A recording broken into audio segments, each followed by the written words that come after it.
When families break apart, children are caught in the middle, forced into a conflict they never chose. A one-way conflict, often usually initiated by the custodial parent who weaponizes the child and the courts by manipulation and lies. The child is helpless, as is the other targeted, alienated parent. The emotional fallout is profound. Children absorb the anger, anxiety, and fear that fills their homes, as does the helplessness of the other targeted parent fearing the loss of their child. This constant tension can shatter the chic's sense of security, leaving lasting scars on their emotional and psychological well-being. Many struggle at school, withdraw from friends, or develop anxiety and depression that can follow them into adulthood. Others perform outstandingly at school, putting their energies into learning and activities so as to offset and replace the trauma, frustration of missing their other loving parent, whilst at the same time keeping their alienating parent conditionally happy. This one-way conflict distorts their understanding of love and family, teaching them that relationships are sources of conditional pain and reward rather than unconditional loving support. They avoid pain by keeping the abusive, alienating parent conditionally happy. For their own self-defense and safety, the children choose sides, being a captive in custody, preferring pain avoidance, often burdened by guilt and a sense of responsibility for the family's breakdown. Being in the custody of one parent and after losing the other parent unjustifiably, not knowing really why. They cling on to the custodial parent in the hope not to lose them also too. The legal process, meant to protect them, can become another battleground, amplifying their trauma. Accusations, lies and legal maneuvers often overshadow the child's genuine needs. The system, designed to create stability, can inadvertently deepen a child's wounds. The most powerful weapon in court can be the false allegation of abuse that will disrupt or stop access, and when later disproven, ridiculously having little or no consequences on the perpetrating abusive parent, whilst at the same time reinforcing parental alienation. Often forgotten is that for the child, the emotional environment during separation is as crucial as physical care. The focus must always remain on the child's best interests, not parental grievances and their manipulation of the situation. When an alienating parent wages war, children pay the price, often in ways that last a lifetime. It's time to shift our approach and put children's safety and emotional health above all else. Only then can we break the cycle of harm and help children heal.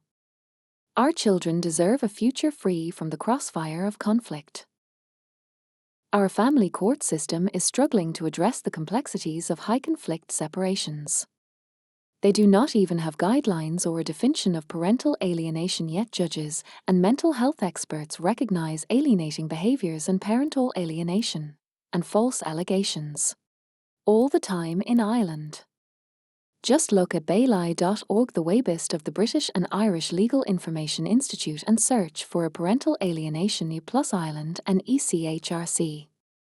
This is only the tip of the iceberg, as it does not include judicial evidence from hundreds or even thousands of unreported Irish family court cases hidden by the in-camera rule. Many professionals have never been trained on how to recognize subtle forms of emotional abuse and manipulation. Even the genuine UN-manipulated voice of the child is often unheard. To recognize parental alienation is often counterintuitive, that a child who has never been abused by a parent on the surface hates them, but under the surface loves them and has been alienated against them. This knowledge gap leads to decisions that can perpetuate harm, where the child remains with the alienating abusive parent rather than prevent further abuse. Children's behaviors are often misinterpreted or unseen by those unskilled and inexperienced to cite parental alienation and other psychological abuses, meaning that the children's best interests and genuine needs are overlooked. Mandatory, trauma-informed training for all family law professionals is essential. This training must cover emotional abuse, coercive control, parental alienation, false allegations, thus equipping professionals to making informed, justified decisions in the best interests of the child. Scientific evidence. There are over 1,000 peer-reviewed papers worldwide on parental alienation. Not emotional-led suspicion and unproven hearsay must guide every decision. protecting both children and parents from false allegations and real harm, including parental alienation. A unified standard must be set that ensures that a child's safety doesn't depend on where their case is heard or how unkeen the judge or social services are. Systematic standardized scientific training is required for all judges and social services dealing with child issues. By insisting on evidence-based protocols, we can create real integrity previously lost in the Irish family court process. The system's primary mission must always be to protect children from all forms of harm. Parental alienation is a devastating form of child abuse, yet it's often misunderstood, is counterintuitive or ignored. It is being ignored that a parent may manipulate a child to reject the other, using lies and psychological tactics to destroy the natural psychological and emotional attachment bond. The weaponized, alienated child, caught in this web, suffers deep emotional distress and confusion. Alienated children may develop anxiety, depression, and struggle to form healthy relationships later in life. They are more liable to self-harm, be addicted, or even suicidal. Many professionals and politicians fail to distinguish between justified estrangement and abusive parental alienation. This critical error leaves children unprotected from continual lifelong severe emotional abuse. When alienation is proven, courts must intervene swiftly to protect the child and actively repair the parent-child relationship. Specialized therapeutic interventions and aftercare are essential for healing and to prevent further abuse and even cross-generational abuse. This presently does not exist in Ireland, and when a judge has found that a child is alienated, where does he or she send them to be healed from this psychological abuse? Enforcing court orders without delay is crucial to stopping the abuse. Ensuing that safety and barring orders are evidentially based and not only on proven hearsay or weaponized is important too. The system must recognize and respond to parental alienation as the serious abuse it is, and of all false allegations. Every child deserves the right to love and be loved by both parents, not only the custodial one. Protecting children requires a shift to evidence-based, child-centered protocols in family courts. Nationwide standards must guide investigations and decisions in cases of suspected abuse, including parental alienation. Real, observable proof, not suspicion emotional-led, should be the foundation of every court ruling. This protects families from false allegations and ensures genuine abuse is addressed. Laws must explicitly recognize alienating behaviors and false claims of it as forms of family violence.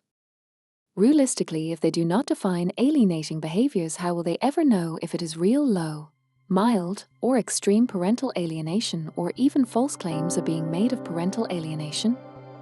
Courts need clear authority to hold individuals accountable and enforce orders. When there are no consequences, tell a perpetrator of abuse, why should they stop using parental alienation or false allegations when it has no consequences for them? Ignored court orders undermine justice and prolong a child's suffering. Swift, predictable consequences for violations are essential. A system grounded in strong laws and evidence-based practices can truly protect children. Justice for children means consistent enforcement and unwavering focus on their well-being. We need the government-funded NGOs to be forced to get their acts together. Many publicly deny parental alienation is a form of abuse, but even the dogs in the street know that it exists. Some even call it another name and pretend it only happens to mothers. The time for division is over. Advocacy groups must unite for the safety of children and for society to have nil tolerance of all forms of abuse, no matter the gender. Collaboration across organizations is key to addressing all forms of abuse, from physical violence to emotional manipulation and false allegations. A united voice can drive the systemic change needed to protect every child in Irish society. Public awareness is crucial. Emotional abuse is as damaging as physical harm. We must challenge outdated beliefs that abuse is gendered and physical and hold everyone accountable to stop and intervene in all forms of abuse. The oldie saying that sticks and stones will break your bones and words will never hurt you, as we all know, isn't true. but this is how parental alienation is being treated by the law. Unlike at present, zero tolerance must be reflected in our laws, courts, schools, communities, and a voluntary and statutory support services. Every child has the right to be safe, loved, and protected from harm, whether physical or emotional. Let's build a future where the family law system delivers justice, not more biases and conflict between genders. Professionals must be trained to recognize and stop abuse in all its forms. By getting out of the ineffective funded gender silos and echo chambers, by effectively communicating and working together, we can ensure children's safety and well-being are always the highest priority, not those of one gender, with the loudest voice, best media, and are those most well-resourced and funded. Our children deserve nothing less than our absolute best, and that is zero tolerance of all abuse for everybody, no matter the age, gender, race, identity, creed, or political persuasion, etc. Ireland needs zero tolerance of all abuse now.